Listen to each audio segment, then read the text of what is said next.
ಕೆಳಗರೆ HIV ಸೋಂಕಿನ ಬಗ್ಗೆ ಜನರಲ್ಲಿ ಸಾಕಷ್ಟು ಜಾಗೃತಿ ಮೂಡಿದೆ. ಈಗ ಮೇ 18 HIV ಲಸಿಕಾ ದಿನ ಅಂತ 1998ರಿಂದ ಆಚರಿಸ್ಕೊಂಡು ಬರ್ತಾ ಇದ್ದೀವಿ. ಏನು HIV ಲಸಿಕೆ ಅಂತ ಹೇಳ್ತಾ ಇದ್ದಾರಲ್ಲ, HIVಗೆ ಲಸಿಕೆ ಬಂದಿದೆಯಾ ಅಂತ ಅನ್ಕೊಂಡ್ರಾ? ಇಲ್ಲ, ಲಸಿಕೆ ಇನ್ನೂ ಬಂದಿಲ್ಲ. ಈ HIV ಲಸಿಕೆ ಜನಸಾಮಾನ್ಯರನ್ನ ತಲುಪೋದು ಯಾಕೆ ತಡವಾಗ್ತಾ ಇದೆ? ವಿಜ್ಞಾನಿಗಳು ಸಂಶೋಧನೆ ಬಗ್ಗೆ ಏನೇನು ಹೇಳ್ತಾರೆ? ಯಾಕೆ ಈ ಲಸಿಕೆ ಮುಖ್ಯ ಆಗತ್ತೆ? ಈ ಕುರಿತು ನಮಗೆ ತಿಳಿಸ್ಕೊಡೋದಕ್ಕೆ ಇವತ್ತು ನಮ್ಮ ಜೊತೆ ಇದ್ದಾರೆ ನಾರಾಯಣ ಮಲ್ಟಿ ಸ್ಪೆಷಾಲಿಟಿ ಆಸ್ಪತ್ರೆಯ ಮೈಕ್ರೋಬಯಾಲಜಿಸ್ಟ್ ಆದಂತಹ ಡಾಕ್ಟರ್ ಛಾಯಾ ಅವರು. ಡಾಕ್ಟರ್ ಛಾಯಾ ಅವರೇ, ಕಾರ್ಯಕ್ರಮಕ್ಕೆ ಸ್ವಾಗತ. ನಿಮಗೂ ನಮಸ್ಕಾರ. ಡಾಕ್ಟರ್, ಹೇಳಿ, HIV ಹೇಗೆ ಹರಡತ್ತೆ? ಇದನ್ನು ಮೊದಲು ನಮ್ಮ ಜನರಿಗೆ ಮತ್ತೆ ಮತ್ತೆ ತಿಳಿಸ್ತಾ ನಾವು ಈ ಕಾರ್ಯಕ್ರಮನ ಆರಂಭ ಮಾಡೋಣ ಅಂತ. HIV ಅನ್ನೋದು ಒಂದು ಹ್ಯೂಮನ್ ಇಮ್ಯುನೋ ಡಿಫಿಷಿಯನ್ಸಿ ವೈರಸ್ ಅಂತ ಬರೋದ್ರಿಂದ ಮುಖ್ಯವಾಗಿ ಏನಂದರೆ ಅಸುರಕ್ಷಿತ ಲೈಂಗಿಕ ಸಂಬಂಧದಿಂದ ಮತ್ತು ರಕ್ತದ ಸಂಪರ್ಕ, ಯಾವುದೇ ಒಂದು ಬ್ಲಡ್ ಟ್ರಾನ್ಸ್ಫ್ಯೂಷನ್ ಆಗಿರ್ಬೋದು ಅಥವಾ ಸೂಜಿ ಚುಚ್ಚೋ ಮುಖಾಂತರ ಅಥವಾ IV ಡ್ರಗ್ಸ್ ಯೂಸ್ ಮಾಡೋದ್ರಿಂದ, ಸೊ ಇದೆಲ್ಲ unsafe practices of using of blood products. So ಈ ಒಂದು ರೀತಿಯಿಂದ. ಮೂರನೇ ರೀತಿ ಅಂದರೆ ತಾಯಿಯಿಂದ ಮಗುವಿಗೂ ಕೂಡ ಇದು ಹರಡ್ಬೋದು. ಇದು ಮುಖ್ಯವಾಗಿ 3 ರೀತಿಗಳಲ್ಲಿ ಹರಡುವಂತಹ ಡಿಸೀಸ್.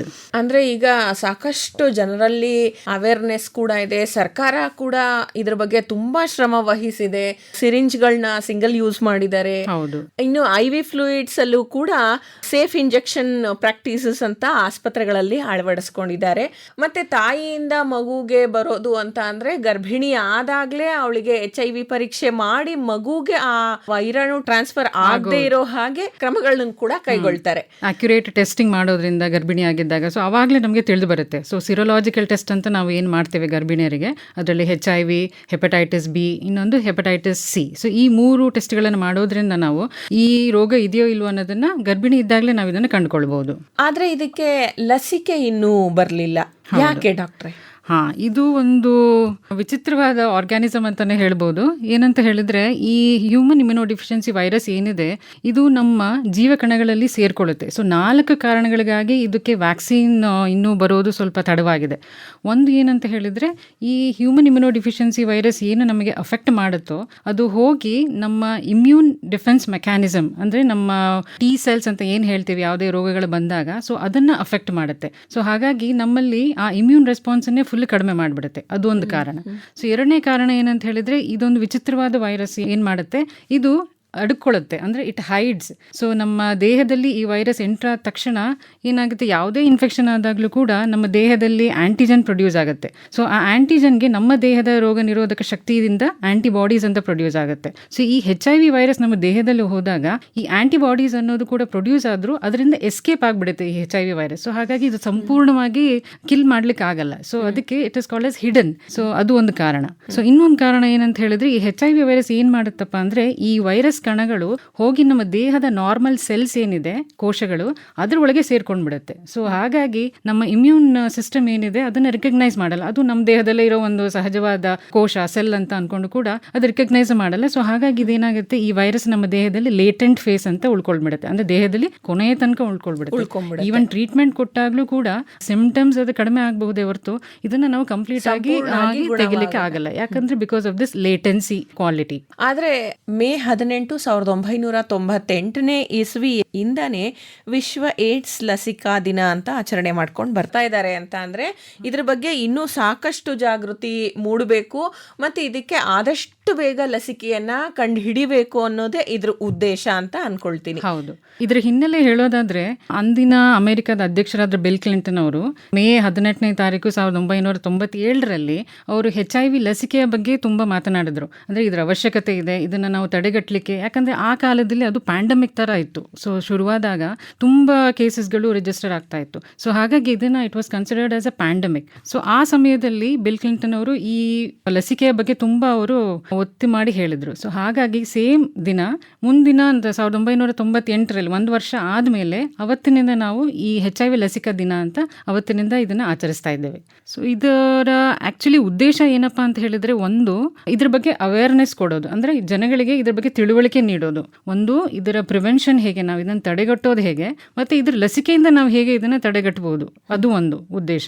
ಎರಡನೇ ಉದ್ದೇಶ ಏನಂತ ಹೇಳಿದ್ರೆ, ಈಗ ನಮಗೆ ಗೊತ್ತಿರೋ ಹಾಗೆ HIV ವ್ಯಾಕ್ಸಿನ್ಸ್ ಬಗ್ಗೆ ಸಂಶೋಧನೆ ತುಂಬ ವರ್ಷಗಳಿಂದ ನಡೀತಾ ಇದೆ. ಸೊ ಇದ್ರ ಹಿಂದೆ ಇರುವಂತಹ ನಮ್ಮ ವಿಜ್ಞಾನಿಗಳು, ಇದರ ಹಿಂದೆ ಇರುವಂತಹ ನಮ್ಮ ಹೆಲ್ತ್ ಕೇರ್ ವರ್ಕರ್ಸು, ಸೈಂಟಿಸ್ಟ್ಸು ಮತ್ತು ವಾಲಂಟಿಯರ್ಸು, ಇವ್ರು ಯಾರೆಲ್ಲ ಇದ್ದಾರೆ ಕಾರ್ಯಕರ್ತರು, ಇವರಿಗೆಲ್ಲ ಒಂದು ನಾವು ರೆಸ್ಪೆಕ್ಟ್ ಕೊಡುವಂತಹ ದಿನ ಇದು. ಸೊ ಹಾಗಾಗಿ ಇದೇ ಮೇನ್ ಉದ್ದೇಶ ಈ ದಿನನ ನಾವು ಆಚರಿಸ್ತಾ ಇರೋದು. 1998ನೇ ಇಸ್ವಿಯಿಂದಾನೇ ಇದಕ್ಕೆ ಲಸಿಕೆ ಕಂಡುಹಿಡಿಯಕ್ಕೆ ಸಂಶೋಧನೆಗಳು ನಡೀತಾ ಇದೆ ಅಂತ ಹೇಳಿದ್ರಿ. ಯಾಕೆ ಇನ್ನೂ ಲಸಿಕೆ ಬರಲಿಲ್ಲ? ಯಾಕಿದು ಸವಾಲಾಗಿದೆ ನಮ್ಮ ವಿಶ್ವಕ್ಕೆ? ಮೊದಲೇ ತಿಳಿಸಿದ ಹಾಗೆ ನಿಮಗೆ ಈ HIV ವೈರಸ್ ಅನ್ನೋದು it is a highly mutated virus. ಅಂದರೆ ನಾವು ಕೋವಿಡ್ ಸಮಯದಲ್ಲಿ ನಿಮಗೆ ತಿಳಿದಿರ್ಬೋದು, ಎಷ್ಟೊಂದು ಕೋವಿಡ್ ಸ್ಟ್ರೈನ್ಸ್ ಬಂತು. ಒಂದು ವರ್ಷದಲ್ಲಿ, ಒಂದು 6 ತಿಂಗಳಲ್ಲಿ ಹೊಸ ಹೊಸ ಸ್ಟ್ರೈನ್ಸ್ ಬಂತು. ಈ HIV ವೈರಸ್ ಅನ್ನೋದು ಅದಕ್ಕಿಂತ ಮ್ಯೂಟೇಟ್ ಆಗುವಂತಹ ವೈರಸ್ ಇದು. ಸೊ ಇದರಲ್ಲಿ ತುಂಬಾ ಸ್ಟ್ರೈನ್ಸ್ ರೂಪಗಳ ಬದಲಾಯಿಸ್ತಾ ಇರುತ್ತೆ. ಮತ್ತೆ ಇದರಲ್ಲಿ ತುಂಬಾ ಸ್ಟ್ರೈನ್ಸ್ ಅಥವಾ ನಾವು ಕ್ಲೇಡ್ಸ್ ಅಂತ ಹೇಳ್ತೀವಿ HIV ಅಲ್ಲಿ. ಸೊ ಹಾಗಾಗಿ ಈಗ ಯಾವುದೇ ವ್ಯಾಕ್ಸಿನ್ ತಯಾರಿಸಬೇಕಾದ್ರೆ ಏನಾಗುತ್ತೆ ಅಂದ್ರೆ, ಆ ಪರ್ಟಿಕ್ಯುಲರ್ ಬ್ಯಾಕ್ಟೀರಿಯಾ ಅಥವಾ ವೈರಸ್ ಇದ ಒಂದು ಸಣ್ಣ ಕಣಗಳನ್ನು ತಗೊಂಡು ಅದನ್ನ ನಮ್ಮ ದೇಹಕ್ಕೆ ಇಂಜೆಕ್ಟ್ ಮಾಡೋದ್ರಿಂದ ನಮ್ಮಲ್ಲಿ ಆ ರೋಗ ನಿರೋಧಕ ಶಕ್ತಿ ಆ ಪರ್ಟಿಕ್ಯುಲರ್ ಕಾಂಪೊನೆಂಟಿಗೆ ಬರುತ್ತೆ. ಸೊ ಬಟ್ ಇದರಲ್ಲಿ HIV ಅಲ್ಲಿ ಏನಾಗುತ್ತೆ, ಇದೇ ಒಂದು ಪ್ರೋಟೀನ್ ನಮ್ಮ ದೇಹಕ್ಕೆ ಹಾಕ್ಲಿಕ್ಕೆ ಆಗಲ್ಲ. ಸೊ ಆ ಥರ ಸ್ಪೆಸಿಫಿಕ್ ಆಗಿ ಯಾವುದೇ ಒಂದು ಪ್ರೋಟೀನ್ ಅನ್ನು ಐಡೆಂಟಿಫೈ ಮಾಡೋದು ಕಷ್ಟ, ಯಾಕಂದ್ರೆ ಇದು ರಿಪೀಟೆಡ್ ಆಗಿ ಮ್ಯೂಟೇಟ್ ಆಗ್ತಾ ಇರುತ್ತೆ. ಸೊ ಅದು ಒಂದು ಕಾರಣ. ಮತ್ತೆ ಇನ್ನೊಂದು ಕಾರಣ ಅಂದ್ರೆ, ಅದೇ ಮೊದಲೇ ಹೇಳಿದ ಹಾಗೆ ನಮ್ಮ ಇಮ್ಯೂನ್ ಸಿಸ್ಟಮ್ನ ಇದು ತಪ್ಪಿಸ್ಕೊಂಡು ಓಡಾಡ್ಬಿಡುತ್ತೆ. ಸೊ ನಮ್ಮ ದೇಹದಲ್ಲಿ ಇದು ಇನ್ಫೆಕ್ಷನ್ ಆದ್ರೂ ಕೂಡ ಆ ಇಮ್ಯೂನ್ ರೆಸ್ಪಾನ್ಸ್ ಅನ್ನ, ಆಂಟಿಬಾಡೀಸ್ ಅನ್ನ ಪ್ರೊಡ್ಯೂಸ್ ಮಾಡೋಕ್ಕಿಂತ ಮೊದಲನೇ ನಮ್ಮ ಜೀವಕಣಗಳಲ್ಲಿ ಸೇರ್ಕೊಂಡ್ಬಿಡುತ್ತೆ. ಸೊ ಹಾಗಾಗಿ ಇದಕ್ಕೆ ಪ್ರತಿರೋಧಕವಾಗಿ ಆಂಟಿಬಾಡೀಸ್ ಇಮಿಡಿಯೇಟ್ ಆಗಿ ಡೆವಲಪ್ ಆಗಲ್ಲ. ಈವನ್ ಡೆವಲಪ್ ಆದ್ರೂ ಕೂಡ ಅದು ಜಾಸ್ತಿ ಪ್ರಮಾಣದಲ್ಲಿ ಬರೋಲ್ಲ. ಅಂದ್ರೆ ಇನ್ಫೆಕ್ಷನ್ನ ಕಂಪ್ಲೀಟ್ ಆಗಿ ತೆಗೆದುಹಾಕುವಂತಹ ಪ್ರಮಾಣದಲ್ಲಿ ಅದು ಕೂಡ ನಮ್ಮ ದೇಹದಲ್ಲಿ ಬರಲ್ಲ.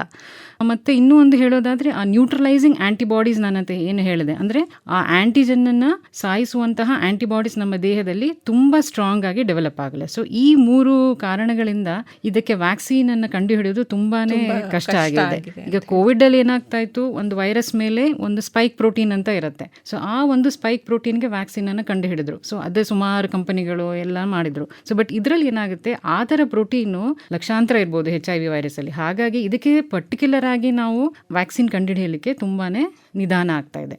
ಮತ್ತೆ ಕೊಡೋ ವ್ಯಾಕ್ಸಿನ್ ಕೂಡ ಎಫೆಕ್ಟಿವ್ ಆಗುತ್ತಾ ಅನ್ನೋದು ಒಂದು ಪ್ರಶ್ನೆ, ಯಾಕಂದ್ರೆ ಅದು ನಮ್ಮ ಜೀವಕಣಗಳಲ್ಲಿ ಸೇರ್ಕೊಂಡ್ ಬಿಡುತ್ತೆ. ಸೊ ಹಾಗಾಗಿ ನಾವು ಅದನ್ನ ವ್ಯಾಕ್ಸಿನ್ ಕೊಟ್ರೆ ಈವನ್ ನಮ್ಮ ದೇಹದ ನಾರ್ಮಲ್ ಸೆಲ್ಸ್ಗಳು ಸತ್ತೋಗಬಹುದು. ಸೊ ಅದಕ್ಕೋಸ್ಕರ ಇದು ಬಹಳ ಡಿಲೇ ಆಗ್ತಾ ಇದೆ. ಅಂದ್ರೆ ಅದರ ಸಂಶೋಧನೆಯಲ್ಲಿ ಸ್ಟೆಪ್ ಬೈ ಸ್ಟೆಪ್ ಈಗ ನಡೀತಾ ಇದೆ. ಬಟ್ ಈಗ ಸ್ವಲ್ಪ ವರ್ಷಗಳಿಂದ ಅದರ ಎಫಿಕೆಸಿ ಎಲ್ಲಾನು ಸ್ಟಡಿ ಮಾಡ್ತಾ ಇದ್ದಾರೆ. ಸೊ ಅದರಲ್ಲಿ ಈಗ ಒಳ್ಳೆ ರಿಸಲ್ಟ್ ಕೂಡ ಬರ್ತಾ ಇದೆ. ಒಳ್ಳೆ ರಿಸಲ್ಟ್ ಬರ್ತಿದೆ ಅಂತ ಹೇಳಿದ್ರಿ. ಇತ್ತೀಚಿನ ವರ್ಷಗಳಲ್ಲಿ ನಮ್ಮ ಭಾರತದಲ್ಲಿ ಎಷ್ಟು ಟ್ರಯಲ್ಸ್ ಆಗಿದೆ, ಅದರ ವಿಧಗಳು, ಅದರ ಬಗ್ಗೆ ಹೇಳೋದಾದ್ರೆ? ಇದರ ಟ್ರಯಲ್ಸ್ ಎಲ್ಲ ಆಕ್ಚುಲಿ ಸ್ಟಾರ್ಟ್ ಆಗಿದ್ದು ಸೌತ್ ಆಫ್ರಿಕಾದಲ್ಲಿ. ನಮಗೆಲ್ಲ ಗೊತ್ತಿರೋ ಹಾಗೆ ಹೈಯೆಸ್ಟ್ ಬರ್ಡನ್ ಆಫ್ HIV ಇರೋದು ಆಫ್ರಿಕಾದಲ್ಲಿ. ಸೊ ಸೌತ್ ಆಫ್ರಿಕಾದಲ್ಲಿ ಇದರ ಬಗ್ಗೆ ಸಂಶೋಧನೆಗಳು ಮಾಡಲಿಕ್ಕೆ ಸ್ಟಾರ್ಟ್ ಮಾಡಿದ್ರು. ಈವನ್ ಭಾರತದಲ್ಲೂ ಕೂಡ ನಮಗೆಲ್ಲ ತಿಳಿದಿರೋ ಹಾಗೆ ICMR ಅಂತ ಏನು ಇದೆ, ಮತ್ತೆ NACO. ಸೊ ಈ 2 ಸಂಸ್ಥೆಗಳು ಈಗ ನಮ್ಮ ಇಂಡಿಯಾದಲ್ಲೂ ಕೂಡ ಇದರ ಸಂಶೋಧನೆ ನಡೀತಾ ಇದೆ. ಸೊ ಬೇಸಿಕಲಿ ಈಗ 3 ತರಹದ ಲಸಿಕೆಗಳು ಈಗ ಟ್ರಯಲ್ಸ್ ಅಲ್ಲಿ ಇದೆ. ಸೊ ಮೊದಲನೇದಾಗಿ ಏನಂದ್ರೆ ಒಂದು mRNA ವ್ಯಾಕ್ಸಿನ್ ಅಂತ. ನೀವು ಇದ್ರ ಬಗ್ಗೆ ಕೋವಿಡ್ ಟೈಮಲ್ಲಿ ಕೇಳಿರಬಹುದು. ಮಾಡರ್ನಾ ಕಂಪನಿಯವರು mRNA ವ್ಯಾಕ್ಸಿನ್ ಅಂತ ಅದನ್ನ US ಅಲ್ಲೆಲ್ಲ ಕೊಡ್ತಾ ಇದ್ರು. ಇಂಡಿಯಾದಲ್ಲಿ ಅಷ್ಟು ಬರಲಿಲ್ಲ, ಬಟ್ US ಅಲ್ಲೆಲ್ಲ ಕೊಡ್ತಾ ಇದ್ರು. ಸೊ ಈ ವ್ಯಾಕ್ಸಿನ್ ಏನಾಗುತ್ತೆ ಅಂದ್ರೆ, ನಮ್ಮ ದೇಹದೊಳಗೆ ಈ mRNA ಅಂತ ನಮ್ಮ ದೇಹದೊಳಗೆ ಹೋದಾಗ ಅದು ಯಾವ HIV ಪ್ರೋಟೀನ್, ಇಂಪಾರ್ಟೆಂಟ್ ಪ್ರೋಟೀನ್ ಯಾವುದಿರುತ್ತೋ ಅದನ್ನ ನಮ್ಮಲ್ಲಿ ಉತ್ಪತ್ತಿ ಮಾಡುತ್ತೆ. ಸೊ ಉತ್ಪತ್ತಿ ಮಾಡಿದ ತಕ್ಷಣ ಅದರಲ್ಲಿ ನಮಗೆ ಆಂಟಿಬಾಡೀಸ್ ಡೆವಲಪ್ ಆಗುತ್ತೆ. ಸೊ ಹಾಗಾಗಿ ಅದು ನಮಗೆ ಪ್ರೊಟೆಕ್ಷನ್ ಕೊಡಬಹುದು. ಸೊ ಅದು ಒಂದು. ಇನ್ನ ಒಂದು ಇಂಪಾರ್ಟೆಂಟ್ ದಾರಿ ಇರೋದಂದ್ರೆ ಬ್ರಾಡ್ಲಿ ನ್ಯೂಟ್ರಲೈಸಿಂಗ್ ಆಂಟಿಬಾಡೀಸ್ ಅಂತ. ಅಂದ್ರೆ ಪ್ಯಾಸಿವ್ ಇಮ್ಯುನೈಸೇಷನ್, ಅಂದ್ರೆ ನಮ್ಮ ದೇಹಕ್ಕೇನೆ ನಾವೇನ್ ಮಾಡೋದು, ಆಂಟಿಬಾಡೀಸ್ ಅನ್ನು ಡೈರೆಕ್ಟ್ ಆಗಿ ಕೊಡೋದು. ಅಂದ್ರೆ ಆಂಟಿಜನ್ ಕೊಡೋ ಬದಲು, ಇನ್ಫೆಕ್ಷನ್ ನಾವು ಹೇಗೆ ಇಂಜೆಕ್ಟ್ ಮಾಡೋ ಬದಲು ಇಲ್ಲಿ ಏನ್ ಮಾಡ್ತೇವೆ, ಆಂಟಿಬಾಡೀಸ್ ಅನ್ನೇ ಡೈರೆಕ್ಟ್ ಆಗಿ ಕೊಡಬಹುದು. ಇದು ಟ್ರೀಟ್ಮೆಂಟ್ ಆಗೂ ಯೂಸ್ ಮಾಡಬಹುದು, ಮತ್ತೆ ಇನ್ಫೆಕ್ಷನ್ ನ ಪ್ರಿವೆಂಟ್ ಮಾಡ್ಲಿಕ್ಕೂ ಕೂಡ ಯೂಸ್ ಮಾಡಬಹುದು. ಸೊ ಇನ್ನ ಒಂದು ಸಿಂಗಲ್ ಶಾಟ್ ಲಸಿಕೆ ಅಂತ ಕೂಡ ಬರ್ತಾ ಇದೆ. ಇದೆಲ್ಲ ಟ್ರಯಲ್ಸ್ ಅಲ್ಲಿ ನಡೀತಾ ಇರೋದು. ಸೊ ಇದು ಕೂಡ ಒಂದೇ ಸರಿ ಇಮ್ಯುನೈಸೇಷನ್ ಕೊಡೋದು. ಸೊ ಇದು ಕೂಡ ನಮ್ಮ ದೇಹದಲ್ಲಿ ಇಮ್ಯೂನ್ ರೆಸ್ಪಾನ್ಸ್ ಅನ್ನು ಆಕ್ಟಿವೇಟ್ ಮಾಡಿ ಸ್ಪೆಸಿಫಿಕ್ ಪ್ರೋಟೀನಿಗೆ ಅವರು ಸಂಶೋಧನೆ ನಡೆಸ್ತಾ ಇದ್ದಾರೆ. ಸೊ ಈ 3 ಇಂಪಾರ್ಟೆಂಟ್ ವ್ಯಾಕ್ಸಿನ್ಸ್ಗಳು ಈಗ ಟ್ರಯಲ್ ಅಲ್ಲಿ ಇರೋದು. ಟ್ರಯಲ್ ಅಲ್ಲಿ ಇದೆಯಾ? ಈ mRNA ಅನ್ನೋದನ್ನ ನೀವು ಅಮೆರಿಕ ದೇಶಗಳಲ್ಲಿ ಯಾವಾಗಲೇ ಕೊಟ್ಟಿದ್ದಾರೆ ಅಂತ. ಕೋವಿಡ್ಗೆ ಕೊಟ್ಟಿದ್ರು. ಈ ಪ್ರಿನ್ಸಿಪಲ್ನ ಯೂಸ್ ಮಾಡಿ, ಅಂದರೆ ಈ ರೀತಿಯಾದ ವ್ಯಾಕ್ಸಿನನ್ನು ಯೂಸ್ ಮಾಡಿ, HIV ಯೂಸ್ ಮಾಡಿಲ್ಲ. ಇದು ಕೋವಿಡ್ ಟೈಮಲ್ಲಿ ಈ mRNA ವ್ಯಾಕ್ಸಿನ್ ಅಂತ ನೀವು ಕೇಳಿರ್ಬೋದು. ಸೊ ಅದನ್ನು ಯೂಸ್ ಮಾಡ್ತಾ ಇದ್ರು. HIV ಇನ್ನೂ ಅವರು ಮಾಡಿಲ್ಲ, ಯಾವುದೇ ವ್ಯಾಕ್ಸಿನ್ಗಳು ಇನ್ನೂ ಬಂದಿಲ್ಲ.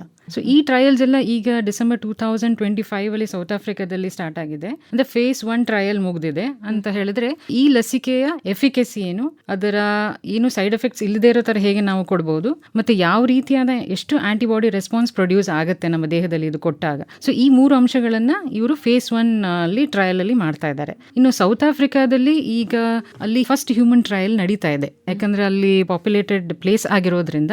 ಸೊ ಅಲ್ಲಿ ಈಗ ಒಂದು ಹ್ಯೂಮನ್ ಟ್ರಯಲ್ ಈಗ ನಡೀತಾ ಇದೆ ಅಲ್ಲಿ ಈ ವ್ಯಾಕ್ಸಿನ್ಗಳ ಬಗ್ಗೆ. ಒಂದು ಲಸಿಕೆ ಒಂದು ಪ್ರಯೋಗಾಲಯದಿಂದ ಸಾಮಾನ್ಯ ಜನರಿಗೆ ತಲುಪೋ ಹಂತ ಒಂಚೂರು ಹೇಳಬಹುದಾ? ಹಾಂ, ಇದು ನಾನು ಮೊದಲೇ ತಿಳಿಸಿದ ಹಾಗೆ ಬಹಳ ಕಷ್ಟದ ವ್ಯಾಕ್ಸಿನ್. ಸೊ ಯಾವುದೇ ಡಿಸೀಸ್ ಆಗಲಿ, ಇದುವರೆಗೂ ನಾವು ಬ್ಯಾಕ್ಟೀರಿಯಾ, ವೈರಲ್ ಇನ್ಫೆಕ್ಷನ್ಸ್ಗೆ ಎಲ್ಲ ವ್ಯಾಕ್ಸಿನನ್ನು ಕಂಡುಹಿಡಿದ್ವಿ. ಕೋವಿಡೇ ಒಂದು ಉದಾಹರಣೆ. ಅದು ಇದ್ದಕ್ಕಿದ್ದ ಹಾಗೆ ಬಂತು ಆ ಇನ್ಫೆಕ್ಷನ್, ಬಟ್ ನಮಗೆ 1.5 ವರ್ಷದಲ್ಲೇ ನಮಗೆ ವ್ಯಾಕ್ಸಿನನ್ನು ಪ್ರೊಡ್ಯೂಸ್ ಮಾಡೋ ಎಬಿಲಿಟಿ ಇತ್ತು. ಬಟ್ ಇದು ಸ್ವಲ್ಪ ಡಿಫ್ರೆಂಟ್ ಫೀಚರ್ಸ್ ಇರೋದ್ರಿಂದ ಈ ವೈರಸ್ಸಿಗೆ ತುಂಬಾ ಸಂಶೋಧನೆ ನಡೀತಾ ಇದೆ. ಅದ್ರ ಹೊರಗೆ ಬರೋದು ಕೂಡ ತುಂಬಾ ಲೇಟ್ ಆಗಬಹುದು. ಸೊ ಈಗ 2026 ಇದರ ಎಫಿಕೆಸಿ ಬಗ್ಗೆ ಸ್ವಲ್ಪ ಜಾಸ್ತಿ ಚಾಲೆಂಜಸ್ ಇದೆ. ಇನ್ನೂ ಕೂಡ ಇದಕ್ಕೆ ಸಂಪೂರ್ಣವಾಗಿ ಬರುತ್ತೆ ಅನ್ನೋದು ಸ್ವಲ್ಪ ಡೌಟು. ಸೊ ಬಟ್ ಸ್ಟಿಲ್ ಇದರ ಎಫಿಕೆಸಿ ಬಗ್ಗೆ ಹೇಳೋದಾದರೆ ಅದು ಆಲ್ಮೋಸ್ಟ್ ಎಫಿಷಿಯಂಟ್ ಇದೆ ಅಂತಾನೆ ಕೂಡ ಬರ್ತಾ ಇದೆ. ಇದ್ರ ಜೊತೆಗೆ ಇನ್ನೂ ಒಂದು ವಂಡರ್ ಇಂಜೆಕ್ಷನ್ ಬರ್ತಾ ಇದೆ ಈಗ 2026 ಆಗಲೇ ವಿದೇಶಗಳಲ್ಲೆಲ್ಲ ಇದು ಅವೈಲೇಬಲ್ ಇದೆ. ಬಟ್ ಇಂಡಿಯಾದಲ್ಲಿ ಪ್ರಾಬಬ್ಲಿ 2026ಗೆ ಈಗ ಅದು ನಮ್ಮಲ್ಲೂ ಸಿಗಬಹುದು ಅಂತ ಹೇಳ್ತಿದ್ದಾರೆ. ಇದೇನಪ್ಪ, ಇದನ್ನ ಪ್ರಿವೆಂಟ್ ಮಾಡಲಿಕ್ಕೆ, ಅಂದ್ರೆ ಬರೋಕ್ಕೂ ಮುಂಚೆನೆ ಅದನ್ನ ನಾವು ಏನು ಹೇಳ್ತೀವಿ, ಪ್ರೀ ಎಕ್ಸ್ಪೋಜರ್ ಪ್ರೊಫೈಲಾಕ್ಸಿಸ್. ಸೋಂಕು ನಮಗೆ ತಲುಪೋ ಮೊದಲೇ ಅದಕ್ಕೆ ಎಚ್ಚರಿಕೆಯಿಂದ ಇಂಜೆಕ್ಷನ್ನ ತಗೊಳ್ಳೋದು. ಸೊ ಇದರ ಹೆಸರು ಲಿನಾಕ್ಯಾಪವಿರ್ ಅಂತ ಹೇಳಿ.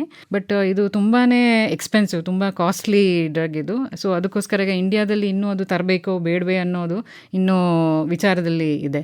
ಸೊ ಇದು ನಾವು ಕೊಡೋದ್ರಿಂದ ಇದು 2 ಇಂಜೆಕ್ಷನ್ ರೂಪದಲ್ಲಿ ತಗೊಳ್ಳಿಕ್ಕೆ ಹೇಳ್ತಾರೆ ವರ್ಷದಲ್ಲಿ. ಸೊ ಇದು ನಮಗೆ ಸೋಂಕು ಹರಡದಂತೆ 99% ಅಷ್ಟು ಕಡಿಮೆ ಮಾಡುತ್ತೆ. ಕಡೆಯದಾಗಿ ಈ HIV ಲಸಿಕೆ ಯಾವಾಗ ನಮ್ಮ ಜನಸಾಮಾನ್ಯರಿಗೆ ತಲುಪಬಹುದು? ಇದ್ರ ಬಗ್ಗೆ ಖಡಾಖಂಡಿತವಾಗಿ ಇವಾಗಲೇ ಸಿಗ್ಬೋದು ಅಂತ ಹೇಳೋದು ತುಂಬಾ ಕಷ್ಟ ಇದೆ. ಯಾಕಂದರೆ ಇದರ ಫೇಸ್ಗಳು ತುಂಬ ಡಿಫಿಕಲ್ಟ್ ಲೆವೆಲ್ಸಲ್ಲಿ ನಡೀತಾ ಇದೆ. ಅದು ಕಂಪ್ಲೀಟ್ ಆಗಿ ಅದರ ಎಫಿಕೆಸಿ ಅರೌಂಡ್ 89 to 90% ಅಂತ ತಲುಪಿದಾಗ, ಯಾಕಂದರೆ ಇನ್ನೂ ಅದು phase 1 ಟ್ರಯಲಲ್ಲಿದೆ. ಬಟ್ ಇಂಡಿಯಾದಲ್ಲಿ ಇನ್ನೂ ಯಾವುದು ಹ್ಯೂಮನ್ ಟ್ರಯಲ್ಸ್ ಎಲ್ಲ ಇನ್ನೂ ನಡೆದಿಲ್ಲ. ಸೊ ಹಾಗಾಗಿ human trials phase 2 phase 3 complete ಆದಮೇಲೆ ಅದರ ಯೂಸೇಜ್ ನಾವು ಮಾಡಬಹುದೇ ಬೇಡವೇ ಅನ್ನೋದು ತಿಳಿದು ಬರುತ್ತೆ. ಸೊ ಒಂದು ಏನು ಹೇಳ್ಬೋದು ಅಂತ ಹೇಳಿದರೆ, it is a vaccine of hope in a world of possibility. So ಅಸಾಧ್ಯ ಅಂತ ಯಾವುದೂ ಇಲ್ಲ. So will just hope for the best.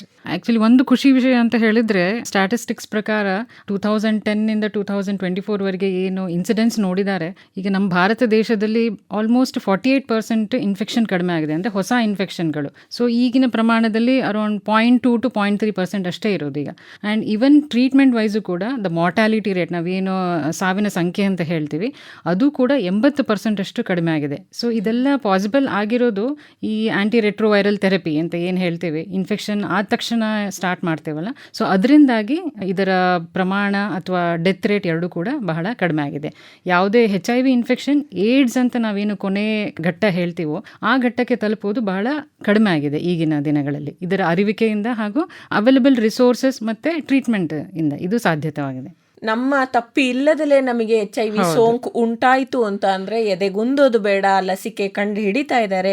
ಜೊತೆಗೆ ನಿಮ್ಮ ವಿಲ್ ಪವರ್ ಅಂತ ಏನು ಹೇಳ್ತೀವಿ, ಅದರಿಂದ ಕೂಡ ನೀವು ನಾರ್ಮಲ್ ಜೀವನ ನಡೆಸಬಹುದು. ಹೌದು, ಈಗ HIV ಬಂದು ಪೇಷಂಟ್ಗಳಿಗೆ ಆ್ಯಂಟಿ ರೆಟ್ರೋವೈರಲ್ ಥೆರಪಿ ಏನು ಕೊಡ್ತೀವೋ ಅವರೆಲ್ಲರೂ ಸಾಧಾರಣವಾದ ಜೀವನವನ್ನೇ ನಡೆಸ್ತಾರೆ. ಸೊ ಅವರಲ್ಲಿ ಯಾವುದೇ ರೀತಿಯಾದ ಇನ್ಫೆಕ್ಷನ್ ಬರೋ ಚಾನ್ಸಸ್ ಕಡಿಮೆ ಇರುತ್ತೆ ಕಂಪ್ಲೀಟ್ ಟ್ರೀಟ್ಮೆಂಟ್ ತಗೊಳ್ಳೋದ್ರಿಂದ.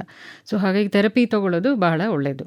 ಧನ್ಯವಾದಗಳು ಡಾಕ್ಟರ್ ಛಾಯಾ ಅವರೇ. ಇದುವರೆಗೂ HIV ಸೋಂಕು ಮತ್ತು HIV ಸೋಂಕಿಗೆ ಲಸಿಕೆ ಕಂಡುಹಿಡಿಯೋದು ಎಷ್ಟು ಮುಖ್ಯ ಆಗತ್ತೆ, ಅದರ ಮಹತ್ವ ಏನು, ಈ ಕುರಿತು ನಮಗೆ ತಿಳಿಸ್ಕೊಟ್ಟಿದ್ದೀರಾ. ಅದಕ್ಕಾಗಿ ನಿಲಯದ ಪರವಾಗಿ, ಕೇಳುಗರ ಪರವಾಗಿ ಹಾಗೂ ವೈಯಕ್ತಿಕವಾಗಿ ಧನ್ಯವಾದಗಳು. ನಮಸ್ಕಾರ. ನಮಸ್ಕಾರ ನಿಮಗೂ ಕೂಡ.